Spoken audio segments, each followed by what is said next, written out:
does a setup for trial look like in federal court? How did it differ from the trial tech that Louis Brisbois brought? Yeah, very different. So when I go in a trial, me being the one questioning, I'm just carrying my iPad here, and this is everything. So within my iPad, I have all of the pleadings, all of the discovery answers, all of the documents that were produced by every party, everything that was subpoenaed, all of the transcripts, like every single thing is in my iPad. And we'll also bring bankers boxes because you can never 100% rely on a tech in the courtroom. So we'll still have our exhibits and those sorts of things. But the tech, like he literally had his box of a printer, box for his computer, and all this stuff. And just like looking at the boxes, like they have been through the ringer. So they had clearly been damaged and taped up, and they look bad. Yeah, and the jury sees his boxes because you're in the courtroom, and the jury they're in their section. Plaintiff's counsel is next to them. Then you have a split, and then the defense side, and his boxes were just like clearly visible to them, and it just didn't look very put together. Yeah. Why he didn't put them in the back in the because we had dedicated rooms. I don't know, but he just had those like ugly boxes. So I'm walking in just with my iPad, and then like my trial team, like we'll have like our carts and things with the paper copies.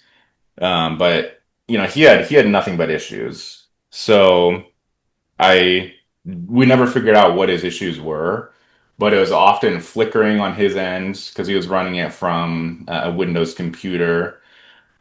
Things would go out and he'd have to like unplug and kind of restart. Knock on wood for like that trial, I didn't have any issues. But I've also had tech issues within the courtroom that are just outside of everyone's control. But it's a very basic setup for us walking into trial. Have you ever looked into historical data to see what you're truly saving, what your return on the investment of LitSuite actually is on a matter when you're replacing trial hot seaters and court reporting agencies who go back and forth with you on video edits and that and Right. synchronization and that kind of thing? Because sometimes a law firm will approach me and say, "Well, actually, we think the $600 for the year is quite expensive," and I struggle sometimes in my response, but I think the point is being missed that this is not hmm a trial technology tool. This is to be used every single day, and the more that you use it, the more the value you're going to see from it. Yeah, exactly. So like the overall company name of Lit Suite, I think drives that point home more than like the specific trial pad because it's for everything in litigation. So $600, like I charge right now $850 an hour. So that's less than an hour of my time. But for the ease of use, that has an ROI. For not having to fly out that tech, that's a five-figure investment. For the efficiency of making the videos, again, that's weeks of my time. And I was doing it at night because, I had other stuff going on.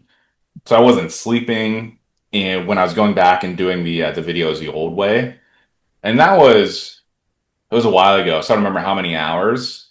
And I was probably charging 400 or 500 bucks an hour at that point.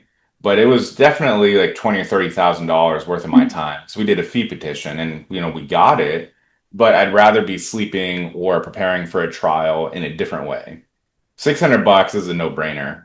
As far as like the App Store goes, you can look at it and like, that's pricey, but it's all about the efficiency and the Yeah. return is massive. Like easily like for the tech and how long it would have taken us, like 50 or 60 grand just in terms of time and out-of-pocket expenditures.